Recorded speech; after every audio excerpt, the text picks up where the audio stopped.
はい、どうもこんにちは、ごしばと申します。本日はアークの絶対に使ってはいけないコマンド6選を紹介していきたいと思います。アークにはね、使ったら取り返しがつかなくなるという恐ろしいコマンドも存在します。今回は注意喚起も兼ねて、それらのコマンドを紹介していきたいと思います。必ずね、ご自分で試す前にはバックアップを取ってからお試しください。この動画が参考になったら、ぜひともチャンネル登録、高評価もよろしくお願いいたします。では行きましょう。はい、いきなり呪いのアイテムというね、物騒な名前ですけれども、まずね、どういったものがこのアイテムに該当するのか見ていきましょう。例えばね、こういったものになります。天然外装、氷の毛皮、プラットフォームサドル、ストライダーと。はい、これらの生物のサドル的なものですね。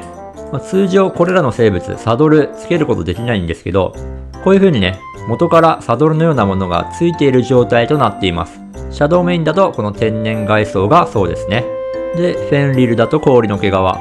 で、テックストライダーに関しては、インベントリ欄にはないんですけど、上見たらわかるようにね、これ、もうサドルっぽいのがついてます。これをアイテム化したものはこのプラットフォームサドルですね。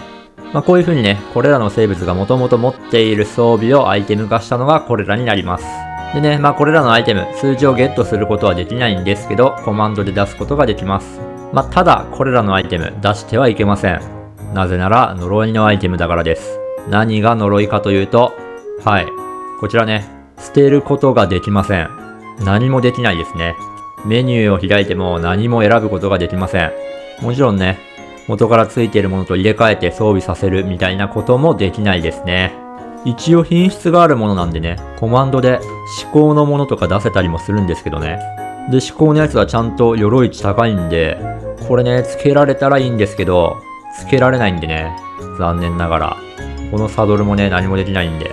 なので、ただただね、アイテム欄を圧迫する害悪なアイテムとなってますんで、絶対に使わないようにしましょう。ちなみにこの状態で死ぬと、ちゃんとアイテム欄から消えましたね。死ねば消せるんでね、そこは安心かなと思います。はい、先ほど紹介した3つのアイテムの召喚コマンドはこちらです。ちなみにこういったアイテム他にもありまして、例えばね、このテックストライダー。このテックストライダーね、こういう風に偽装というアイテムをね、元から装備してるんですよね。この頭の部位と体の部位、それぞれに装備がついてます。で、これね、頭と体、各4種類ずつあって、で、個体ごとについてるものはランダムなんですよね。で、これね、取り外しとかはできないんで、付け替えたりとかはできず、最初からついているものをずっとその個体では使うことになります。それらの偽装アイテムもこのようにアイテムとして、手に入れることができます。コマンドを使えば。はい。ただこれらのアイテムも特に使うことはできず、さらに死ぬまでインベントリから覗くことはできないという害悪アイテムなんで、これらのコマンドも使わないようにしましょう。ちなみにコマンドはこちらになっております。使わないようにしましょう。はい。こちら、まずどういったアイテムか見てもらいましょう。こういったようなアイテムたちですね。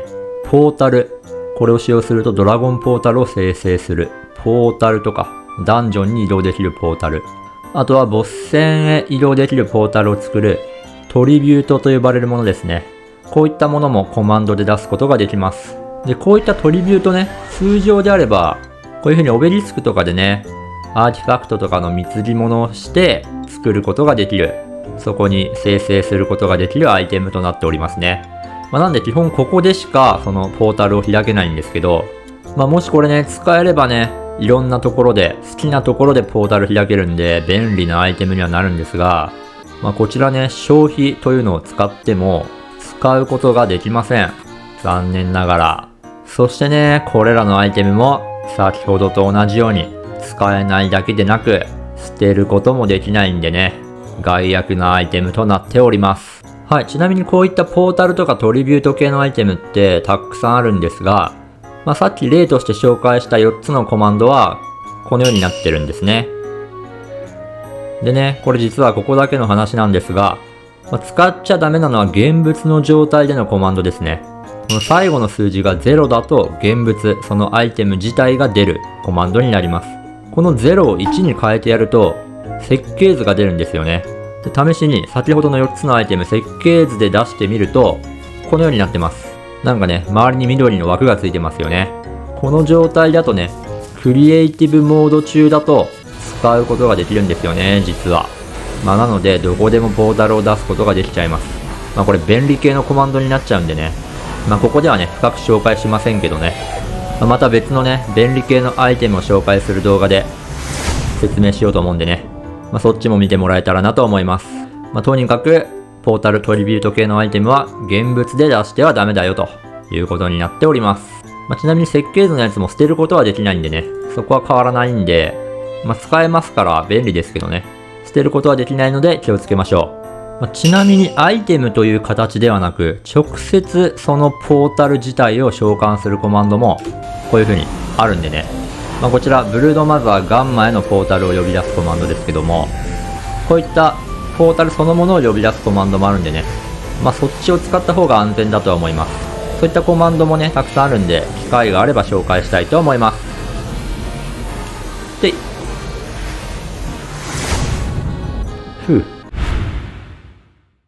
次は少し毛色の違ったコマンドになります。はい、以前こちらの動画で、一般的な何々、基本的な何々というアイテムを紹介したんですけども、そのアイテムの中にね、こういったものがあります。基本的なシリーズで、基本的なブーツ、グローブ、ズボン、シャツというものがあります。これらね、実際装備することができるんですが、この中にね、使ってはいけないアイテムがあります。それがこの基本的なズボンです。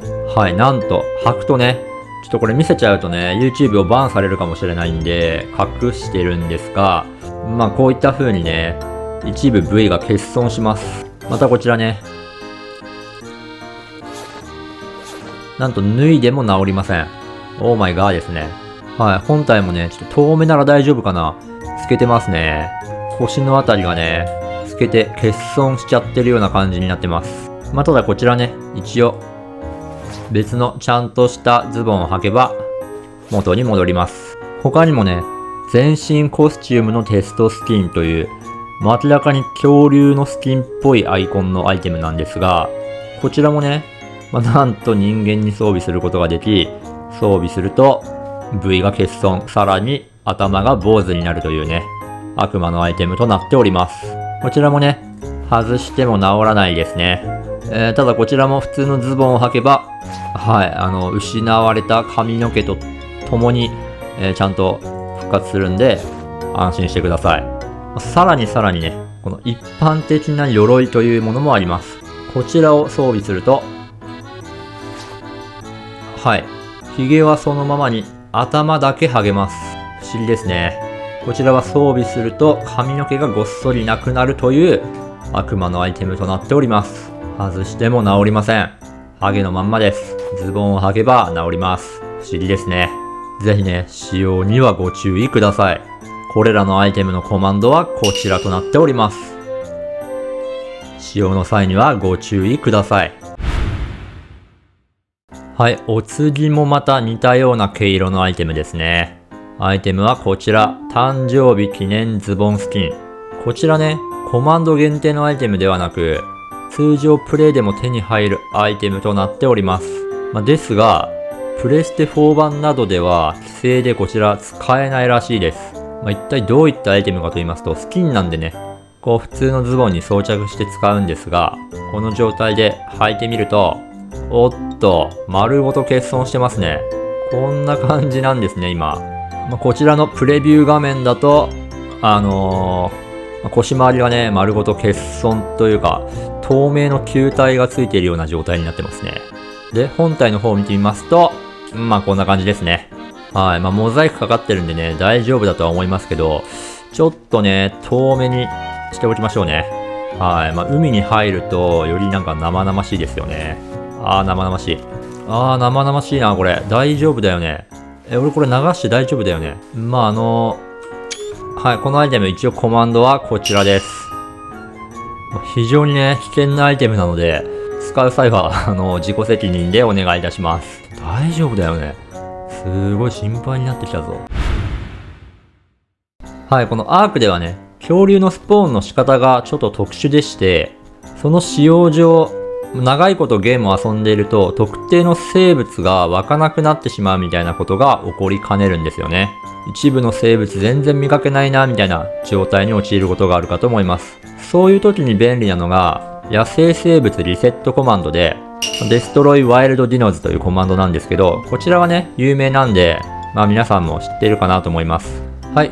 こちらのコマンド使ってみますと、ポイッと。はい、今奥にいた恐竜消えましたね。このコマンドを使うと、テイムした生物は消えずに、野生の生物だけ全て消えてリセットすることができます。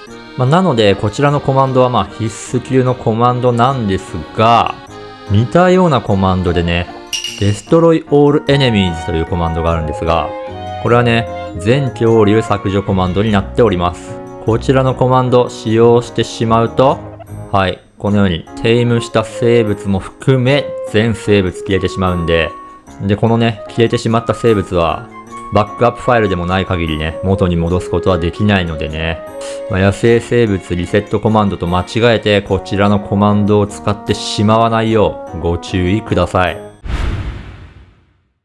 はい、最後はね、見てもらった方が早いと思うんでね。これはね、僕が1年以上前だね、そんぐらいにやってたテイム不可生物縛りっていう縛りプレイで、使ってた拠点になりますね。今でもいろんな生物がおりますけれども、ちょっとこのシリーズね、今途中で止まっちゃってるんですけどね。拙いながらに頑張って作ったこの拠点、これをね、一発で無に帰すコマンドがこちらとなっております。はい、こちらのコマンドを間違えて使ってしまうと、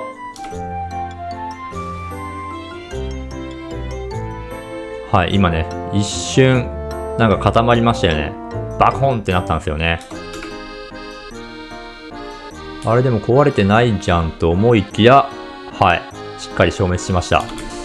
ちょっと時間差でね、消えましたね。建築物が全て壊れましたね。この残ったアイテムキャッシュが、なんとも切ないですね。もうそこに先ほどの全生物、削除コマンドも使っちゃうと、はい、もうね、何も残りません。一瞬で全てが無に帰します。なんでね、僕はね、これバックアップ取ってあるんで元に戻せるんですけど、皆さんはね、間違って使ってしまわないように気をつけてください。建築物とかね、まとめて一旦リセットしたいっていう時なんかには便利かもしれないですけどね。はい。はい。全て消えて虚しくなったところにね、タイミングよく雨も降ってきたというところで、いかがでしたでしょうか。こういう風にね、一歩使い方を間違えると、ここまで築き上げてきたものを全て失ってしまうこともあるというね、危険なコマンドの紹介でした。なんでね、コマンド、こういったこともありえますからね、コマンドを使うときには、できればしっかりバックアップを取ってから使うことをお勧めします。今回紹介したコマンドじゃなくてね、普通にね、僕のコマンドリストの概要欄にもね、ちゃんとバックアップ取ってから使ってねって書いてあるんでね、基本的にどんなコマンドもバックアップを取っておくと安心ですね。といったところでね、皆さんはこうならないよう、ぜひとも気をつけて、アークライフを楽しんでもらえればなと思います。他にもね、アークのいろんな便利アイテムやコマンドの動画出しておりますので、ぜひとも見ていただけるとありがたいです。というわけで、今回の動画はこれで以上になります。最後までご視聴いただきありがとうございました。では。